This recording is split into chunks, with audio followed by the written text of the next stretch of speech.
जी students, आज हम करेंगे question number 11 equipotential surfaces. Equipotential surfaces के लिए ये यहाँ पे कुछ इन्होंने डेरिवेशन की हुई है, बट इस पे बाद में आएंगे। जो इसको ज़्यादा अच्छी तरीके से समझने वाली चीज़ें हैं, या जो जहाँ से मैं अगर इस टॉपिक को अरेंज करती तो जहाँ से I feel better to start, वो ये वाला आपका है सेक्शन। इसको हम पहले समझ लेते हैं, फिर वापस ऊपर वाले सेक्शन पे जाएंगे। इक्विपोटेंशियल सर्फेसेस नाम से क्लियर है कि एक ऐसी सरफेस जिसके ऊपर इक्विपोटेंशियल है। इक्वी मतलब कि इक्वल से निकला है। पोटेंशियल मतलब कि एक ऐसी सरफेस जिसके ऊपर पोटेंशियल इक्वल है, एक जैसी है, सिमिलर है, सेम है। मैं आपको एग्जांपल दूंगी एक फ़ुटबॉल की, जिसके अंदर ढेर सारे फुटबॉल्स रैप हुए हुए हों। ठीक है, यानी एक फॉर एग्जांपल जैसे ये आपका बॉल है, ये सबसे बड़े रेडियस का बॉल, उसके अंदर एक और छोटे रेडियस का बॉल एंड सो ऑन। उसके अंदर अगर बहुत सारी इसी तरह की हम बॉल्स बनाते जाएं जिन सब का सेंटर सेम हो, तो हर एक बॉल कह लें या शेल कह लें, वो उसके ऊपर उसकी कौन कौन सी चीज़ें हैं जो सेम होंगी। हर बॉल का रेडियस आपस में एक दूसरी बॉल से डिफरेंट होगा, लेकिन एक बॉल अगर हम फॉर एग्जांपल सबसे ये बाहर वाली ले लें तो इसके हर पॉइंट का रेडियस सेम है। इसी तरह से ये सेकंड नंबर वाला मैं शेल या बॉल लूँ तो इसकी सरफेस के ऊपर हर पॉइंट का रेडियस यानी सेंटर से डिस्टेंस सेम है। ठीक है, और अगर सेंटर पे मैं टेस्ट चार्ज क्यू रख दूँ तो आपको पता ही है कि टेस्ट चार्ज का जो पोटेंशियल होता है वो 1/r से वेरी करता है, यानी वो डिस्टेंस पे मेनली डिपेंड कर रहा होता है। सो हर उस पॉइंट पर जिस पॉइंट का क्यू चार्ज से डिस्टेंस सेम होगा, वहाँ पर फिर ज़ाहिर है पोटेंशियल भी सेम होगी। फॉर एग्जांपल इस चार्ज से इस शेल के हर पॉइंट का डिस्टेंस सेम है। अगर सेम है तो मैथमेटिकली जो फार्मूला है आपका ये वाला होता है। फॉर एग्जांपल ए पॉइंट की पोटेंशियल का फार्मूला इतना सा है, ये वाला 1/r है, तो उस पॉइंट पे फिर पोटेंशियल भी सेम होगी। इसका मतलब है ये एक जो सरफेस है आपकी, ये स्फेरिकल सरफेस या जो शेल की सरफेस बन रही है, इस पे इसका मतलब हर पॉइंट पे पोटेंशियल सेम है। उधर से जंप करके अगर हम अंदर वाले शेल पे आ जाएं तो इस शेल के हर पॉइंट का रेडियस सेम है। रेडियस सेम होने की वजह से हर पॉइंट पर पोटेंशियल भी सेम होगा। इसका मतलब है ये एक और ऐसी सरफेस बन रही है जिसकी अपनी पोटेंशियल सेम है। ये इस वाली से डिफरेंट होगी, कम या ज़्यादा कुछ भी हो सकती है, बहरहाल इससे मुख्तलिफ होगी। इसी तरह से अंदर ये जो हमारी सरफेस है, इसके हर पॉइंट का रेडियस सेम है। रेडियस सेम है मतलब कि अंदर जो चार्ज पड़ा हुआ है उससे डिस्टेंस सेम है। अगर उससे डिस्टेंस सेम है तो फिर वहाँ पर पोटेंशियल भी सेम होगी। इसका मतलब है ये कंसेंट्रिक आपकी स्फीयर्स बन रही हैं, या सर्कल्स कह लें 2 डायमेंशंस में, या शेल्स कह लें, इन सब की जो सरफेस है उसके ऊपर पोटेंशियल सेम है। तो ये सारी की सारी डिफरेंट रेडियस की जो सरफेसेस बन रही हैं, इसमें से हर कोई एक इक्वी पोटेंशियल सरफेस है, क्योंकि उसकी अपनी सरफेस पर मौजूद हर पॉइंट पर पोटेंशियल सेम है। वो पोटेंशियल अंदर या बाहर वाली सरफेस से मुख्तलिफ है, कम या ज़्यादा हो सकती है, लेकिन वो एक सरफेस अपने हर पॉइंट के ऊपर उसका पोटेंशियल सेम है, तो वो उसको हम इक्विपोटेंशियल सरफेस कहेंगे। सो ये फॉर एग्जांपल मिला के जितनी मैंने 2 ये ब्लैक वाली है, 3 ये रेड वाली, तो ये 5 इक्विपोटेंशियल सरफेसेस हैं। तो ये टोटल कितनी वैल्यूज़ ऑफ पोटेंशियल दे रही होंगी? 5 वैल्यूज़। फॉर एग्जांपल इसको हम V1 कह लें, V2, V3, V4, V5, 5 surfaces हैं। हर सरफेस अपनी जगह इक्विपोटेंशियल है, हर पॉइंट पे उसकी पोटेंशियल सेम है, लेकिन ओवरऑल हमारी ये 5 मुख्तलिफ इक्विपोटेंशियल सरफेसेस हैं। ओके, अब फॉर एग्जांपल ये सेकंड नंबर वाली ब्लैक हम सरफेस लेने लगे हैं, इसके ऊपर कोई से 2 पॉइंट्स ए और बी हैं। अब इसका रेडियस आर ए कह लें, इसका आर बी कह लें, लेकिन है ये इनफैक्ट सेम, क्योंकि ज़ाहिर है एक ही स्फीयर का आप रेडियस ले रहे हो, चाहे ए पॉइंट पे लो चाहे बी पे लो, वो सेम है। बहरहाल इन 2 पॉइंट्स के दरमियान अगर हम पोटेंशियल डिफरेंस लें तो वो ये होगा, और उसका फार्मूला हमने ये ले लिया जो आप पीछे काफ़ी दफ़ा डिराइव कर चुके हैं। लेकिन चूँकि ये हमारी सेम स्फीयर है, इस वजह से R A is equal to R B, radius तो सिमिलर है, हमने पुट कर दिया तो ये 0 आ गया डिफरेंस। इसका मतलब है V is equal to V B. So हमने प्रूव भी कर दिया मैथमेटिकली कि वाकई एक स्फीयर के ऊपर जिसके हर पॉइंट का ज़ाहिर रेडियस सेम है, तो वहाँ पर फिर हर पॉइंट पे पोटेंशियल भी सेम है। इसका मतलब है जो स्फेरिकल आपकी सरफेसेस होती हैं, अगर टेस्ट चार्ज उनके सेंटर पे सोर्स चार्ज उनके सेंटर पे रखा जाए तो वो स्फीयर के हर पॉइंट पे पोटेंशियल सेम होती है। इसका मतलब है ये जो ब्लैक कलर की सेकंड वाली स्फीयर ड्रा हुई हुई है, हमने मैथमेटिकली प्रूव कर दिया कि उसके हर पॉइंट के ऊपर, इसी तरह से कोई अगर हम सी पॉइंट ले लेते, कोई डी ले लेते, कोई और हम पॉइंट ले लेते, तो उन चूँकि सब पॉइंट्स का आपस में रेडियस सेम होता, is equal to R C is equal to R D is equal to R E होता, इस वजह से उन सब की आपस में पोटेंशियल भी सेम आनी थी। ओके, ये मुझे समझाना ज़्यादा बेसिक लग रहा था। अब हम ऊपर वाली पे वापस चले जाते हैं। ऊपर भी इक्विपोटेंशियल के कॉन्सेप्ट है, सिर्फ वहाँ शेप डिफरेंट है। शेप कैसे डिफरेंट है कि फॉर एग्जांपल यहाँ पे कोई सोर्स चार्ज पड़ा हुआ है पीछे, ठीक है, ये सारा हमें अब नहीं पता कि वो किस शेप का है, क्या उसकी ज्योमेट्री क्या है। इन्होंने बस एक इलेक्ट्रिक फील्ड हमें दे दिया कि यहाँ से कोई सोर्स है और उसका इलेक्ट्रिक फील्ड ये इधर वर्टिकली आप हॉरिजॉन्टली, लेकिन ये मतलब इस डायरेक्शन में जा रहा है। ओके, अब हम कह रहे हैं कि फॉर एग्जांपल हमने यहाँ 4 सरफेसेस बनाई हैं, S1, S2, S3, S4। ये आप यूँ समझ लें कि यहाँ पे जैसे हमने 4 वॉल्स खड़ी की हुई, दीवारें, वर्टिकल दीवारें खड़ी की हुई, ठीक है। ये आपका यहाँ पर इस तरह से ये चीज़ है, ये स्ट्रक्चर ऐसे है इनफैक्ट, ठीक है। ये आपका इलेक्ट्रिक फील्ड, इसके आगे एक वॉल S1, ऐसे ही एक और यहाँ पे वर्टिकल खड़ी हो, एक और यहाँ, एक और यहाँ, ठीक है। ओके, अब S1 के ऊपर एक पॉइंट है A, एक प्राइम ले लें, एक डबल प्राइम ले लें। ये सारे पॉइंट्स चूँकि S1 सरफेस के ऊपर हैं, इन सब का सोर्स से डिफरेंट डिस्टेंस सेम है, सो ये सारे पॉइंट्स सेम पोटेंशियल पर होंगे। आगे एक और हम ले लेते हैं S2 सरफेस, ये पूरी S2 सरफेस है, उस पर कोई पॉइंट B, C, D है, तो B, C, D आपस में चूँकि सेम सरफेस के ऊपर लाई करें, इसलिए इन सब पे पोटेंशियल सेम होगी। इसी तरह से S3 के हर पॉइंट पे पोटेंशियल सेम होगी। क्यों? क्योंकि इसका सोर्स से डिस्टेंस सब पॉइंट्स का सेम है। S4 पे सब पॉइंट्स में आपस में पोटेंशियल सेम होगी, लेकिन S1, S2 की आपस की पोटेंशियल डिफरेंट होगी। क्यों? क्योंकि ये डिफरेंट सरफेस है, ये डिफरेंट सरफेस है, इसका फासला मुख्तलिफ है, इसका फासला मुख्तलिफ है, इनके बीच में पोटेंशियल डिफरेंस होगा। S2, S3 के बीच में भी डिस्टेंस है, पोटेंशियल डिफरेंस भी होगा। S3, S4 में भी होगा। S4, S2, S4, S1, S3, S1, यानी कोई से भी दो डिफरेंट सर्फेसेस का आपस में पोटेंशियल डिफरेंस एग्जिस्ट कर सकता है, लेकिन एक सरफेस S1 हो, चाहे S2 हो, S3 या S4 हो, उसके ऊपर जितने भी पॉइंट्स हैं उन सब की पोटेंशियल सेम होगी। इसको भी हम मैथमेटिकली प्रूव कर लेते हैं। For example A to B, potential का ये फार्मूला हमने पिछले टॉपिक में एक में डिराइव किया था, आपको वो याद होना चाहिए। A से B अगर हम पोटेंशियल डिफरेंस निकालें तो उसका ये फार्मूला है, that is equal to A to B, ये वाली चीज़।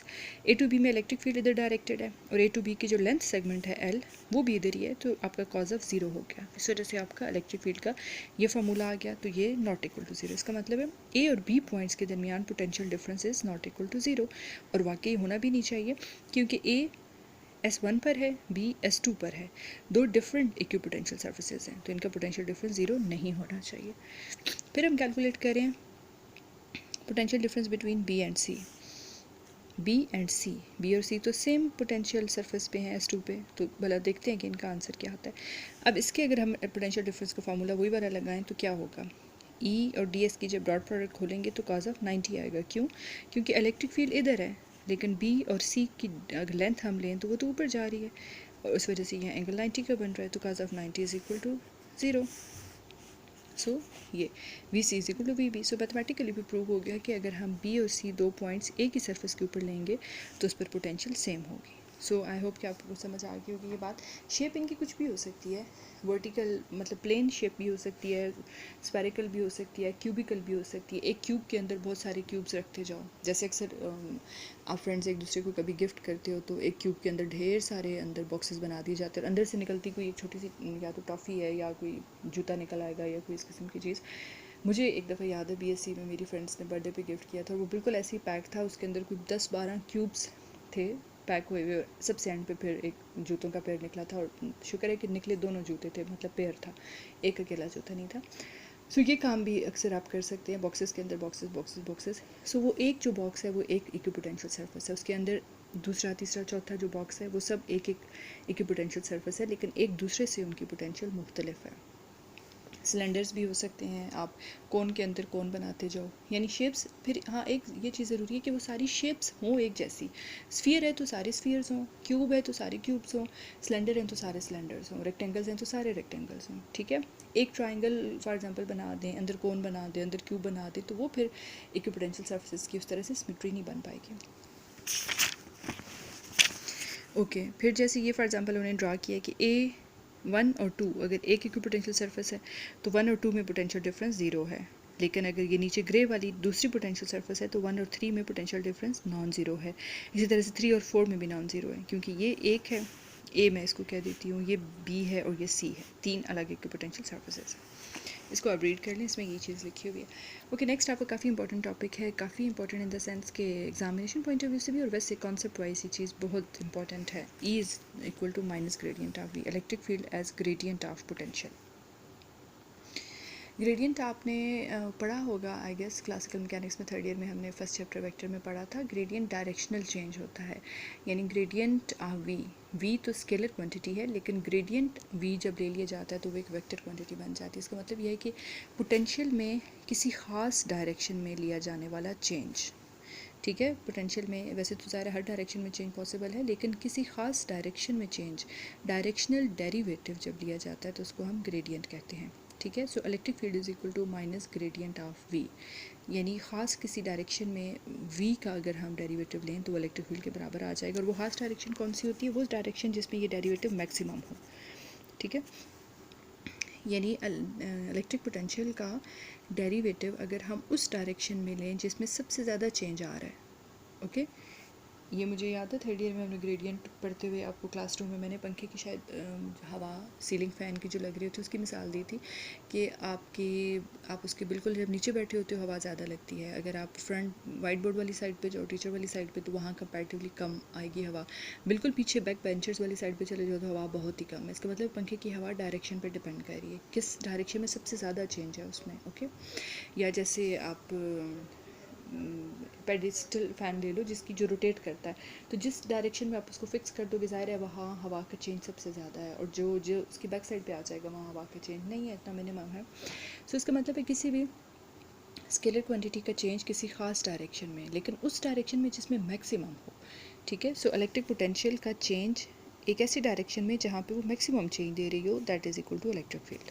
अब इसको प्रूव कर लेते हैं, बहुत सिंपल सही है इसका। ये है कि हम इसी तरह की चीज़ ले रहे हैं, इक्विपोटेंशियल सर्फेसेस हैं लेकिन ये कुछ रैंडम शेप की हैं, ठीक है, क्योंकि हम जनरल फार्मूला डराइव करने जा रहे हैं इसलिए हम रैंडम सी शेप लेंगे। एक सरफेस फॉर एग्जांपल 3 हम ले लेते हैं, ये एक होगी, ये दूसरी होगी, ये 3 होगी जिनसे हमारा कंसर्न है। एक है जिस पे पोटेंशियल वी है, दूसरी है उसमें potential V plus del V है, यानी डेल वी से इंक्रीज़ हो रही है, और एक है पीछे जिसकी पोटेंशियल डेल वी से डिक्रीज़ हो रही है। एक हम चार्ज ले रहे हैं क्यू नॉट, उसको पहले हमने वी वाली पोटेंशियल पे रखा, फिर उस पर वर्क डन किया या उसने वर्क डन किया, जैसे भी है, बहरहाल वो मूव करके अगली पोटेंशियल सरफेस 2 पे चला गया जहाँ पे पोटेंशियल डिफरेंस उसमें डेल वी डेवलप हुआ और अब वो वी प्लस डेल वी वाली पोटेंशियल सरफेस पे चला गया। तो इस तरह जो वर्क डन हुआ और जो इलेक्ट्रिक पोटेंशियल एनर्जी उसमें स्टोर हुई वो D W is equal to minus D U होगी, और D U is the electric potential energy जो कि क्यू नॉट डी वी के बराबर होती है, ओके। और दूसरी तरफ से work done is equal force into displacement, force is electrostatic force q naught into E, और d s is the displacement, dot product हमने खोल दी d s into cos theta. अब इसको मज़ीद हम नहीं फ़िलहाल खोल सकते क्योंकि मैंने पहले ही बोल दिया था कि हम ये जो सरफेस ले रहे हैं ये कुछ रैंडम सी शेप की ले रहे हैं, ठीक है। आपका इलेक्ट्रिक फील्ड इस तरफ है बाहर, ओके, बिल्कुल रैंडम हमने लिया इलेक्ट्रिक फील्ड की डायरेक्शन भी, क्योंकि हम उसको कॉस थीटा ही की फॉर्म में रखना चाह रहे हैं, हम एंगल की वैल्यू खोलना नहीं चाह रहे फिलहाल, ओके। सो रैंडम डायरेक्शन इस वजह से हम कॉस, आप इससे हट के इलेक्ट्रिक फील्ड की डायरेक्शन यहाँ भी बना सकते थे, इधर भी बना सकते थे, कहीं भी जिधर आपकी मर्जी है बनाओ, बस थीटा है तो थीटा ही रहेगा, हम थीटा को खोल तो रहे ही नहीं, हम कोई वैल्यू उसकी डाल ही नहीं रहे, इस वजह से ये कॉस थीटा में ही रहेगा, ओके। ये चीज़ होगी।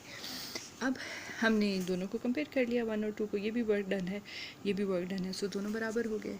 This one Q not cancel हो गया आपका, E cos theta is equal to this one, okay. ये चीज़ होगी। अब नेगेटिव साइन यहाँ पे क्या इंडिकेट करता है? नेगेटिव साइन आया तो यहाँ से था ना कि वर्क डन जो है वो नेगेटिव ऑफ पोटेंशियल एनर्जी होता है, लेकिन वैसे फिजिकली यहाँ नेगेटिव साइन का मतलब ये है कि negative sign means electric field points in the direction of decreasing V. Negative sign हमेशा अक्सर इक्वेशंस में आ जाए तो उसका ये मतलब होता है कि वहाँ पे कोई चीज़ डिक्रीज़ हो रही है। इसका मतलब है D V over D S decrease हो रहा है इस डायरेक्शन में। ई के साथ कॉस थीटा आ जाने का मतलब है कि हम इलेक्ट्रिक फील्ड की प्रोजेक्शन ले रहे हैं किसी डायरेक्शन में। आपको पता है ना, ए डॉट बी जब हम लेते थे तो वो ए बी कॉस थीटा होता था, तो हम कहते थे कि ये ए की प्रोजेक्शन है बी के अलांग या बी की प्रोजेक्शन है ए के अलांग, ठीक है। सो ये भी वही चीज़ है। इसका मतलब है ई कॉस थीटा का मतलब है कि किसी उस डायरेक्शन की बात हो रही है जिसके अलांग इलेक्ट्रिक पोटेंशियल डिक्रीज़ हो रही है और उस डायरेक्शन के अलावा इलेक्ट्रिक फील्ड की प्रोजेक्शन ले रहे हैं, ओके हम इंक्रीज़ या डिक्रीज़ मीनिंगफुल हमारे पास कैलकुलेशंस में तब होता है जब हम मैक्सिमम ले लिया करते हैं, मैक्सिमम इंक्रीज़ या मैक्सिमम डिक्रीज़।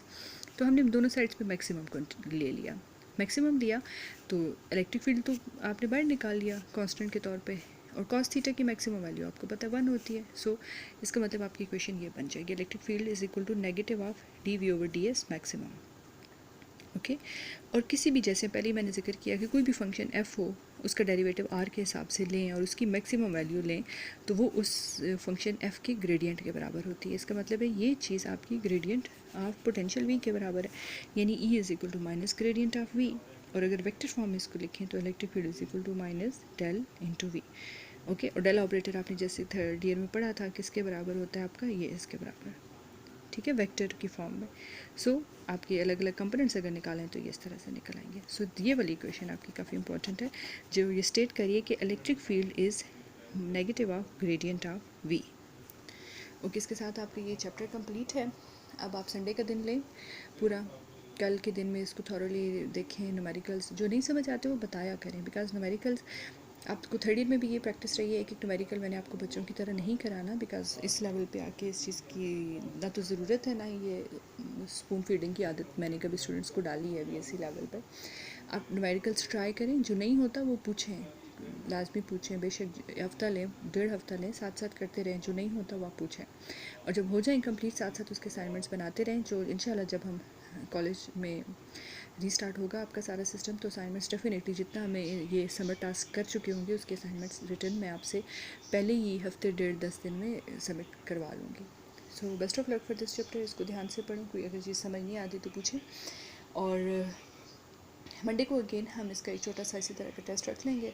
मंडे को देना चाहते हैं तो वेल एंड गुड, अगर 1-2 दिन आपको चाहिए चैप्टर तैयार करने के लिए तो भी बेशक मुझे बता दें, हम अगले वीकेंड तक बेशक रख लेंगे, कोई जल्दी नहीं है। और एक और चीज़ क्या है, अगर आप लोगों को लगता है कि स्पीड अप होया हुआ है काम ज़्यादा, आप इसको थोड़ा और स्लो करना चाहते हैं तो भी बता दें। हालांकि आई पर्सनली थिंक कि डेली मैं तकरीबन आपको एक ही टॉपिक करवाती हूँ, या अगर 2 टॉपिक्स हम करें 2 क्वेश्चंस करें तो ऐसे करते हैं कि जो इतनी ज़्यादा जिनमें डेरिवेशन या कोई ज़्यादा मुश्किल कॉन्सेप्ट ना हो। फिर भी अगर आपको लगता है कि ये काम आपके लिए ज़्यादा है तो बता दिया करें, फीडबैक दे दिया करें। Thank you.